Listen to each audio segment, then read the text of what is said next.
Never stop casting. Chase the dream. Welcome to Season 5 of Muskie Mastery Outdoors.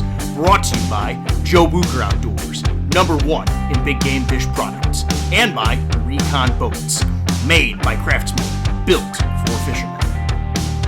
Hey folks, welcome back to another whiteboard muskie segment here, an educational whiteboard segment here on the Muskie Mastery YouTube channel. First of all, welcome back.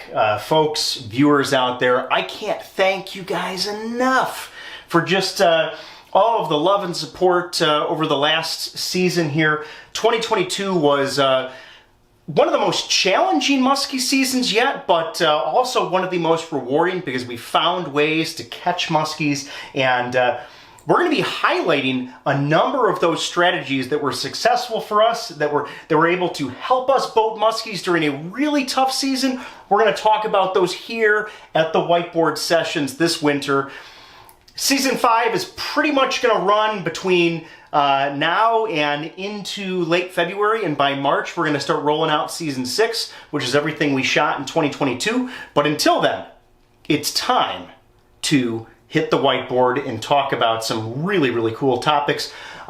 Today's topic is one that I've been asked about numerous times from folks via email, and it is how to read muskie behavior and body language to trigger strikes. An amazing topic, and definitely, a complex topic because muskies, as an animal, as a species, for decades, and not even decades, I mean centuries, we have sought to try to understand these animals. And I think it's like all animals, all different types of species, a lot of what we know, we build on from folks before us that have studied muskies, that have put time in on the water, and then, our own unique experiences, our own time on the water. And then that includes study time as well. It includes taking a look at different research studies that have taken place, looking through some data, talking to other people, and of course, checking out YouTube videos like the one we're going to do today. So again, we are going to talk about muskie behavior, and I want to start off with just this, the premise of this whole, vlog today is this. It's not really muskie fishing. If you're getting into, muskies as a sport here, you're really becoming a hunter because it is muskie hunting, and, taking your skill set to the next level as a muskie hunter, it involves just that. It involves being a better hunter. And to be a better hunter, whether you do whitetail hunting or bird hunting, or in this case, of course, muskie hunting, you really need to improve your skills in studying and reading the natural behavior of muskies. So that's really important. And this isn't something that's easy to do, right? I truly believe that, of course you can study, you can watch educational content like we're creating here this afternoon, but it really comes down to spending time in the water in order to really better understand how these fish live their lives. That's super incredible. And, regardless though, with that said, regardless of how much time you have spent on the water, let's say you're new to muskie fishing, or if you've been in the game for a long time, but your goal, I'm assuming because you're watching this video, is to improve here in the 2023 muskie season, or just to improve in general, no matter what year it is. I'm going to review some important ways in which you can read muskie behavior and hopefully employ some of these tactics that I'm talking about today in order to help trigger strikes for you. I'm going to talk about the ways in which I react to different muskie behaviors so that I can trigger those strikes. And here's the a couple different ways we can read muskie behavior, okay? Number one is visually, and we'll talk about this. Well, there's a couple visual cues here, but number one, we'll talk about, boat side, okay? So that's one of the things we're going to talk about here in this vlog is, boat side follows, boat side strikes. Visually, and, we'll talk, boat side, we're talking visual, and we're also talking on your electronics. So if you're new to the muskie game, what we're talking about within, seeing muskies at boat side, of course you can see muskies on the 2D sonar when they go under your traditional sonar unit, but a lot of folks these days have invested in the side imaging technology, and side imaging technology, those virtual follows, those electronic follows, are a super important part of that observing muskie behavior at boat side. Muskies are known, I mean, all species follow to the boat, they follow different lures, but muskies are really, really, really good at following. So we're talking visual, follows, and then, and of course, that's using your electronics. And then, two, we're gonna, talk about, naturally, observing muskies in their habitat without actually having them follow your lures. So I would just say we're gonna talk a little bit today about, observing, natural behaviors. And what I'm talking about with natural behaviors are, muskies that are porpoising, muskies that are surfacing in any way, shape or form. They might be feeding on something out there in the main lake basin. They might be attacking something in the lily pads. I mean, these are classic things we've grown up with and seen all of our lives. And these are an important part about, again, understanding muskie behavior and reading muskie behavior. And I'm going to talk about that today. So again, we're going to talk about boat side, whether that be visual with your eyes or via your electronics, your virtual follows. And we're going to talk about, those natural behaviors, whether that be even taking a look at behaviors of other species that interact with muskies, whether that be seagulls or loons or otters or other fish species, understanding what those other fish species are doing and how that kind of can tell us a little bit about muskie behavior. So, topic number one, okay? We're going to talk about boat side follows here. So hopefully this all erases nicely here, but we'll see how that goes. Not too bad there. Okay. So I'm going to break our boat side follows down in two different basic ways here. Okay, and we're gonna break those down into lazy follows and aggressive follows. Okay, because these are two very distinct types of follows. We're going to talk about what these look like, okay? So in the teaching world, we call this a T-chart. We've got lazy follows on the left and aggressive follows on the right. And let's talk about a couple things here. When it comes to lazy follows, first of all, what do these look like visually? Well, lazy follows, a lot of times they characterize these as, slow.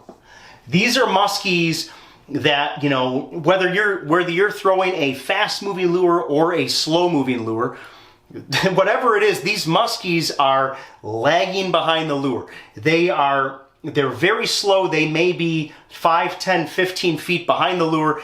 They may show up. A lot of these very lazy, what I like to call lazy follows, are muskies that may show up even, you may be into your next cast, and all of a sudden this muskie kind of shows up at the side of the boat. So that's definitely what I call lazy. These are muskies that follow in slow and then veer off. And when I say, talk about veer off, again, they're veering off slowly. These are muskies that don't really seem super agitated. And, again, within that slow, I think we talked about this. You can have this, what I call a super delay. And super delays can be very, they can be very frustrating at times. And oftentimes the super delay, and again, those are muskies that show up at boat side, way behind. Those are often the fish that if you're fishing with a buddy or a fishing partner, those are the ones your other partners are going to see just because they've got a better angle, or all of a sudden those muskies will show up in an odd place that you're not really expecting. So, how to combat lazy follows, okay? And right now, and I should say, by the way, I should mention this, lazy would also be muskies that only show up on side imaging. So, muskies that only show up on side imaging, and that could be even a lot of times the laziest of follows. These muskies aren't even showing themselves. These could be, 10, 20, 30 plus feet off the side of the boat on either port or starboard side, doesn't matter. These are muskies that are just showing up. We don't visually see them, but we see them with our electronics. These are, the super lazy follows, our side imaging follows here. So these ones, these are, visual, by eye, and this is your electronics here. But what do you do? What do you do with lazy follows? And again, as far as musky behavior is concerned, let's see what color we get here. Okay, let's see. We'll make our and we'll put here on this part of the the dry erase board here. I'm going to put tactics here. Tactics for triggering. So these are going to be tactics for triggering strikes here in this side of the whiteboard column. Okay, there we go. We're going to do something like that. And when I am dealing with, whether it be, again, visual or electronic, when we're dealing with the laziest of musky behavior, and for whatever reason this might be, this could be that a muskie is, curious. Muskies are curious critters. You're throwing something kind of odd into their home territory, right? This is making a unique sound, plopping, or a vibration or a rattle that intrigues them. A lot of times muskies, at least we think, we don't really know this, but we think that they might be following out of pure curiosity. These could also be, these lazy follows could be territorial, but maybe these muskies, maybe they're, I don't know, something going on with their metabolism. They're just not moving very quickly that day. For whatever reason it is, they're not moving fast. And so what to do with these? Well, if you're seeing muskies, now let's just talk visually here, okay? One thing that I do to combat, or at least get a chance at these super lazy muskies, is to just match my speed with their speed. And by that I mean, figure eight much slower. So we'll just put F8 slowly. And when if I see a muskie following, and it's a classic scenario where that muskie is, let's just say 10 feet behind the bait, and it's barely coming in. I mean, this old muskie's just, it's lagging behind. I'm going to, let's say I'm in this scenario here. Let's say I'm throwing a bucktail. Okay, let's say I'm throwing an old Booker Tail 500 here. Let me see if I can get my muskie here. Okay, and look at our boat. Okay, and let's say, here again, the muskie's following in, and all of a sudden, my lure is here, okay? So here's your little Booker Tail, okay? And the muskie is noticeably far away from the lure, okay? Well, I'm really going to try to, again, start that figure eight very slowly, okay? And by slow, I mean, I'm barely getting those blades to spin in this case, or, and I'm the whole time, I'm not looking at the lure in this scenario. I'm looking out at the actual muskie. I'm trying to see, where is this muskie going? If this muskie, especially with these slow muskies, if this muskie starts going this way, well, I'm going to move my figure eight out in this direction with these long rods. So I'm going to start moving my figure eight in that direction that the muskie is moving. If the muskie moves this way, or if I see it kind of, just meandering this way, I'll move my figure eight in that direction as well. So I'll try to slow everything down, and I'll try to kind of push it into the muskie's face. Some folks might call that trying to feed the muskie, whatever it is. But I'm gonna really try to, again, if this muskie kind of comes in and kind of veers off here, one of the things I'm gonna try to do is hang that lure here out on the sides a little bit longer. So on these big outside turns, I'm gonna really hang it out here on these sides and try to just see if I can, maybe I'll even hang it here closer to the muskie's face on that part of the turn that's kind of closer, maybe to the mouth of the fish or whatever. I'm going to try to hang it out there. So that's a lot of times what I'm doing in the moment is, again, slow. And of course, So that's, you know, again, the key thing here is just moving slow and hanging it, and we've kind of talked about that. The other thing that I really try to do here is you know, cast back. And you're going to see this is, you know, the same in both of these categories here for tactics. We definitely want to, you know, once this muskie is gone and we deem this muskie no longer by the side of the boat, we're definitely going to want to throw a cast back at this. Now, what's different about the cast back in this case for the lazy category here of musky follows is that I'm really going to try to downsize. I'm really going to try to downsize in this case. For me, this could be oftentimes a baby shell raider, or I could downsize even further to, you know, again, maybe I do downsize to the 500 Bruker tail, or a lot of times I'm throwing the JB Rattler, super small lipless crankbait. That's what I'm trying to generally do when I've got super lazy fish and they are non-committal. I am going to downsize. When I throw those casts back out, I'm still going to slow my figure eight down, even with the downsized approach. So that's a pretty important part of that whole lazy behavior category. And lastly, I would say this, and this is huge. I put a star next to this. Is this really begins the game, where, you know, my goal is to come back on this fish.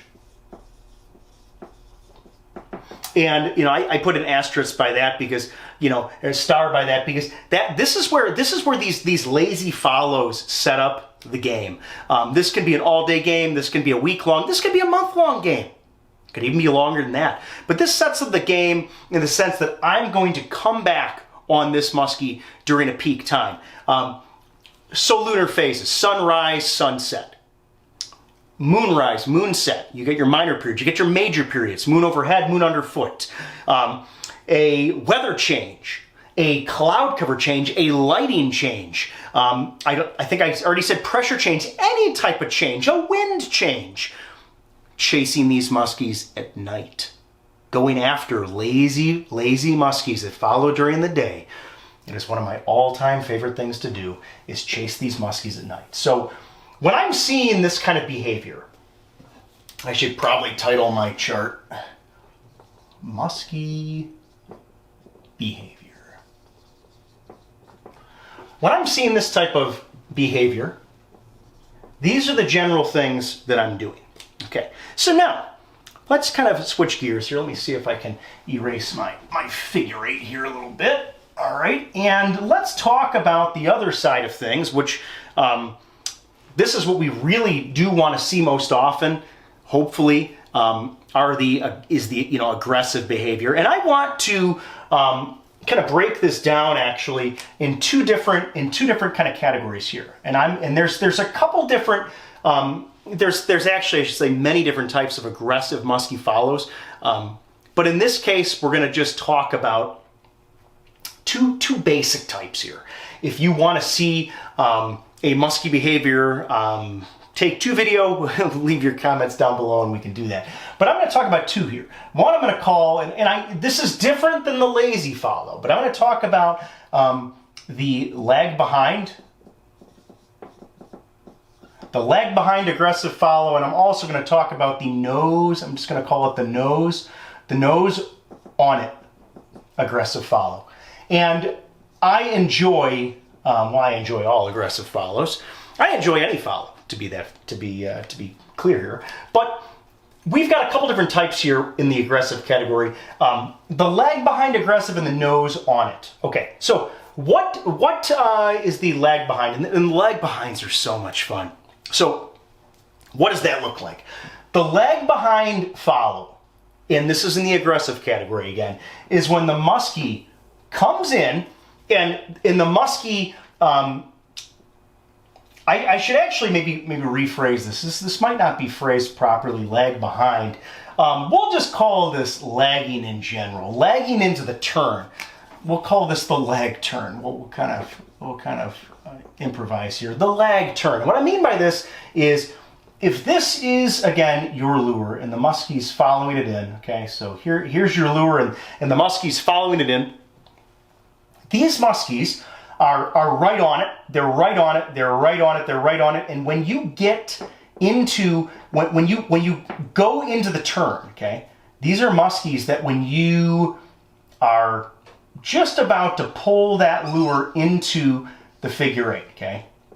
So again, lure is moving this way. And you're starting to go into that classic figure eight there. These are muskies that they don't continue to follow it into the eight. So these don't follow into the eight.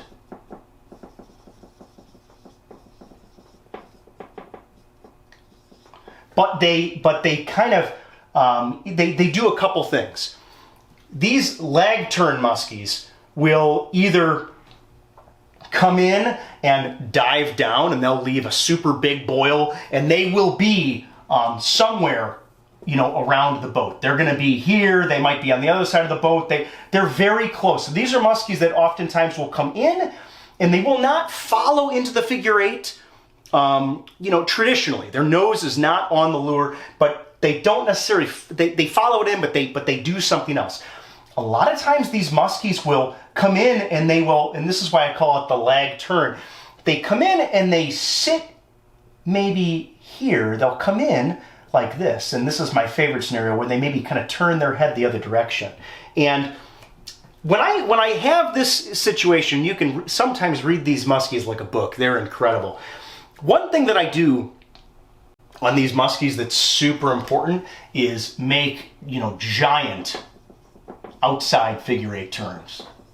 So I make giant outside turns, and what that means here is that as I come into the eight, I am going to loop way out here and make a very exaggerated figure eight turn on these fish, because and they're sitting there. These are, you know, they followed it nose on, and again, when these muskies get in, they kind of sit there sometimes and they hesitate. Well, these muskies are absolute suckers for, you know, a big outside turn, and then, you know, just kind of hanging it out there on that turn right over their face.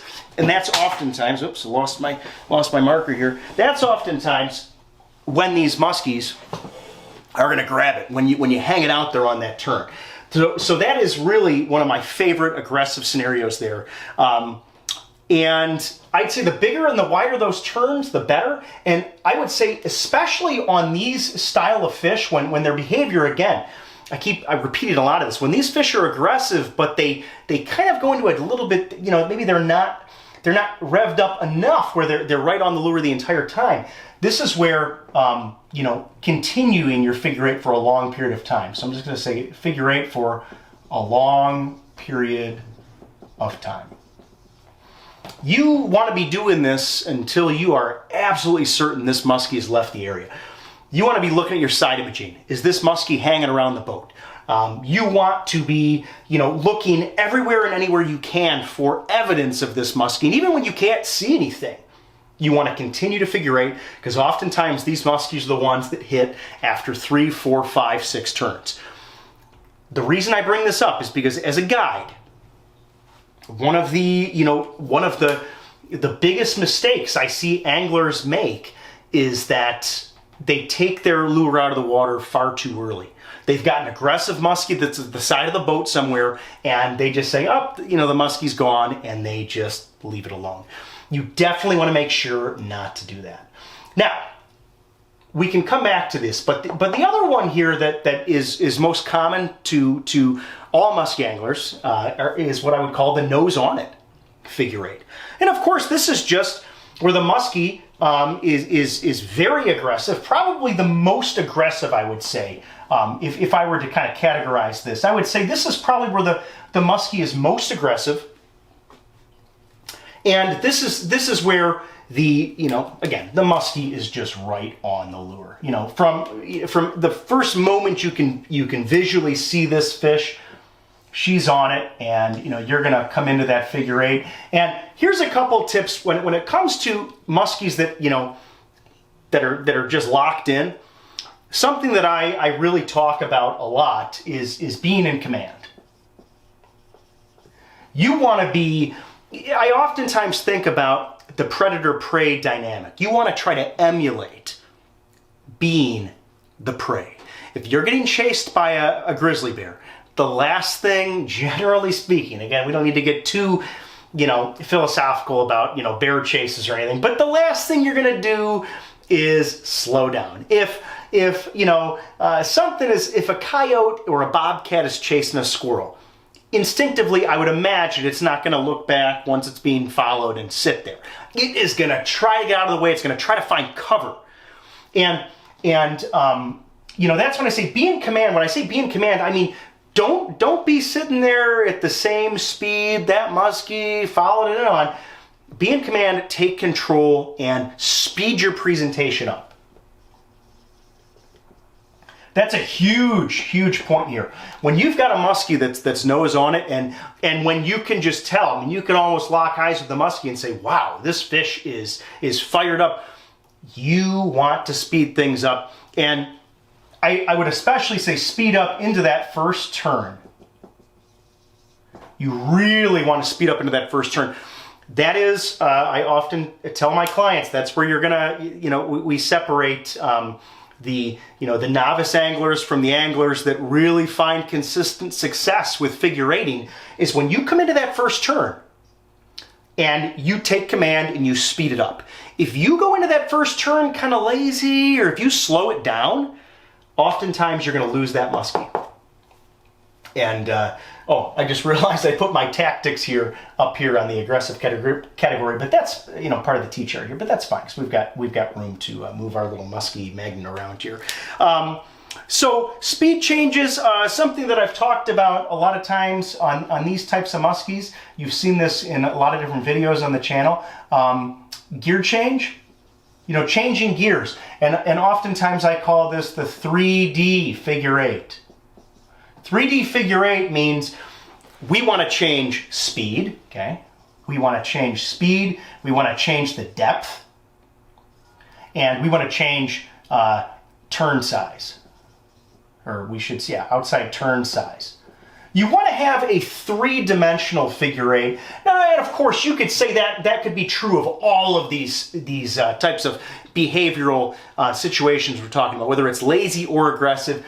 You want to be able to have a figure eight that has speed change, depth change. So vertical change. We want to go up, we want to go down, and we want to go horizontal change. Big loop.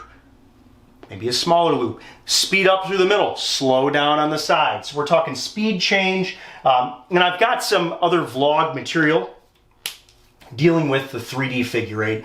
But that's a huge part of what I'm looking for as far as tactic-wise to trigger muskies that are nose on it. And again, with the lag turn fish as well, they're both kind of different scenarios. I hope I've explained them well enough here. But again, just to kind of sum things up, the lag turn muskies, again, what that means, and I'm just gonna real briefly sum this up for you, is that these are muskies that are on it, but instead of following it right into that first turn, like our nose on it muskies, these are muskies that will veer off a little bit, but stay very close to the boat. And again, those are muskies that I generally will get on a giant outside turn. I'll hang it in their face, and I will try to purposely kind of like almost make it real easy. And one thing that I should put on here is, you know, bring it right over their face. So I'll just put by face. If you can read any of my handwriting here, my students are probably watching this saying like, Mr. Martin, your handwriting is atrocious. I know it is, but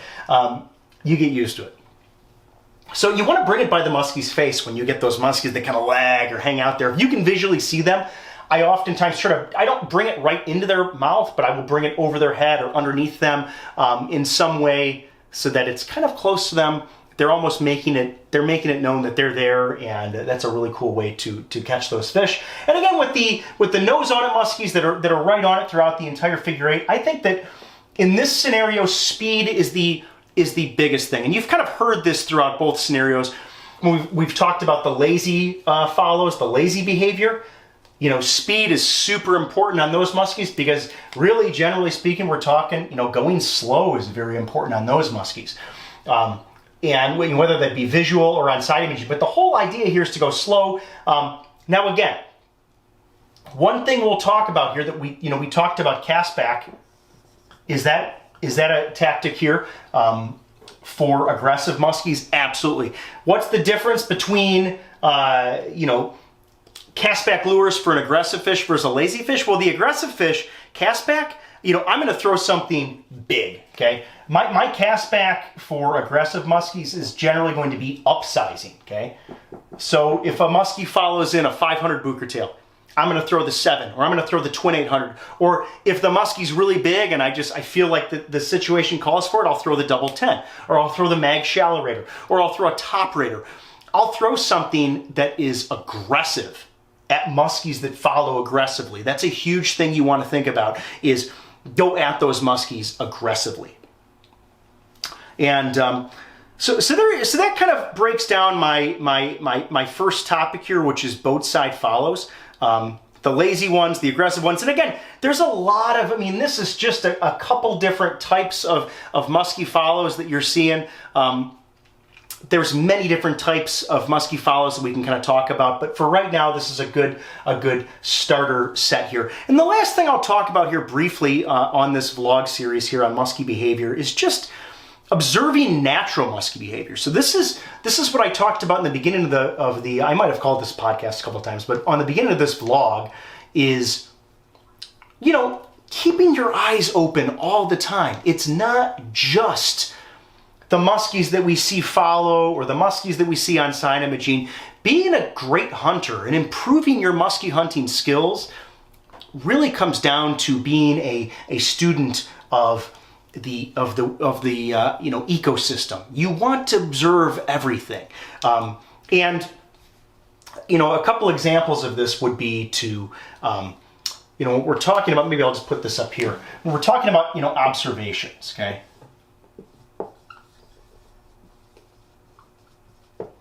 A lot of times when I see muskies porpoising, again, if you're new to the sport and porpoising sounds kind of odd, that's when muskies just simply come up and they come back down, and you see the dorsal fin, you see the big tail, and believe me, if they look big from a far distance away, they're usually big. That's scary mode. So when you're seeing muskies, you see a muskie come up, it may be on a spot you're not even fishing. Always, always, always, always, always go back to investigate.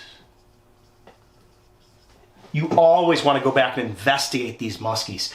They have, for whatever reason, fortunately for us and unfortunately for them, they've shown themselves. And you want to go investigate what you saw. You saw a muskie, go and cast for that muskie. And if you don't see that muskie after your first investigation, and especially if you think it's a big muskie, go back and reinvestigate. If you think it was a really big muskie, go back and reinvestigate at night.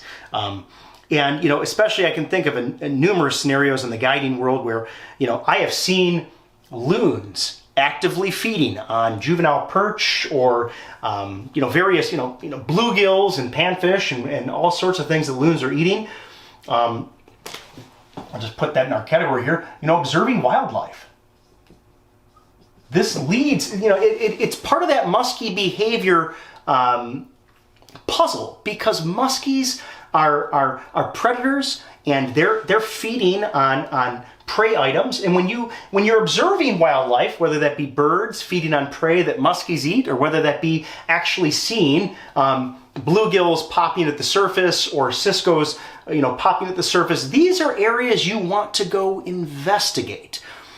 Because they give us a glimpse into the muskie's life behavior-wise. We know that muskies need to eat to survive, and by targeting those areas, and I'm just going to keep using the word investigating those areas, you're going to inevitably run into muskies. And that's just a big piece of the behavior puzzle for me. Of course, we've got these great situations where, whether it be lazy or aggressive, we're seeing muskies. We're attracting them to the boat. We're not always catching them at the end of a long bomb cast and calling fatante, but a lot of times we're just seeing them. And the whole kind of summation, the big idea behind this vlog here tonight or today is that you can give yourself a shot, very much in the aggressive scenario here, but you can definitely give yourself a shot when you're encountering lazy muskies by the way in which you handle that behavior. And this isn't rocket science. It's just the general gist of it is, there's some, slight variations in how you handle these muskies, and it can lead to success. Now, it's not every time, but when we're talking about, 100 days on the water or 200 days on the water or a season or multiple seasons, years, engaging in these activities will help you put more muskies in the boat. And the more you're on the water, the more you're going to be able to distinguish between lazy and aggressive muskies. The better you're going to be able to observe the wildlife around you and watch for the signs of muskies and signs that lead to muskie location and where muskies are going to be hanging. So these are all really, really important things to think about. So guys, that sums it up. That is the vlog here today on reading muskie behavior and body language. If you enjoyed this, and you have more questions, or if you have a question or multiple questions, something that I talked about here today that maybe didn't make sense, maybe I didn't talk about it well enough, or maybe you just have a further investigating question with regard to one of the things I brought up, please leave that in the comments section below, and I will do my best to answer in a timely manner. Hey, the whiteboard series is back. I'm super excited. The whiteboard here for season 5. I love bringing it back in the winter when it's ice fishing season. Steph and I are gonna be getting out to ice fish this weekend, but I love sitting down and talking, strategy, tactics, and spending some time drawing it out on the whiteboard. If you folks have topics that you want to hear this winter, please either leave them in the comments section, shoot me an email. It's muskiemastery@gmail.com. I can't thank everybody enough for the love, for the support, honestly. I mean, season 5 has been an absolute blast to put together for you. And, everything we filmed here now that's going out in season 6, I mean, absolutely can't wait. One of the most unique seasons yet. Season 6 will be unique. The way we caught fish and the way we cracked the code was just, I learned a lot. And it's when you're struggling is when you're really learning. And I think you're going to see that in season 6. So stay tuned. A couple other things to come, and I'll put some information out about this. We are in the process of coming out with a new apparel line, an easy to operate website that allows you to purchase Muskie Mastery apparel, hoodies, shirts, you name it. Anything you want. We'll have hats, beanies, all that kind of stuff. We are going to have all that new apparel in an easy to access place for you. So that's really exciting. So anyway, folks, I can't thank you enough here for tuning in to this vlog. The old whiteboard is back. Awesome. So anyway, I really hope you enjoyed this. And as always, thanks for watching.